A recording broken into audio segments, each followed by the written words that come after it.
दहशतगर्दी का खात्मा होगा तो सरमायाकारी आएगी। मुश्किल जरूर है लेकिन नामुमकिन नहीं। जादू टूने नहीं बल्कि मेहनत से मुल्क को आगे लेकर जाएंगे। मैं और आर्मी चीफ दोस्त ममालिक के पास गए। IMF प्रोग्राम के लिए दिन रात मेहनत की। वफाकी काबीना का वजीर आजम की ज़ेरे क़यादत 1 साल मुकम्मल होने पर खुसूसी इजलास। वजीर आजम ने खिताब में कहा, मौशी अशारिये मस्बत हैं। आलमी मालियाती इदारे एतराफ़ कर रहे हैं।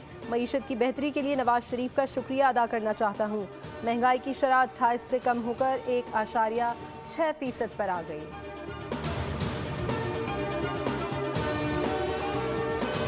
बन्नू कैंट पर फितनाल खवारिज का हमला नाकाम बना दिया गया। इफ्तार के बाद दहशतगर्दों ने बन्नू कैंट में दाखिले की कोशिश नाकाम बना दी। एंट्री पॉइंट्स पर 6 दहशतगर्द हलाक। सिक्योरिटी फोर्सेस की बर्वक्त कार्रवाई पर दहशतगर्द घबरा गए और उन्होंने 2 बारूद से भरी गाड़ियां कैंट की दीवार से टकरा दी। धमाके से करीबी मस्जिद शहीद, घर की छत मुनहदम। बुज़दिलाना हमले में 9 मासूम शहरी शहीद और 16 जख्मी होने की इत्तला। खारजियों ने 1 बारूद से भरी गाड़ी बाजार से मुल्हिका इलाके में धमाके से उड़ाई। सिक्योरिटी ज़राए के मुताबिक तमाम खारजियों के खात्मे तक फोर्सेस का क्लियरेंस ऑपरेशन जारी रहेगा।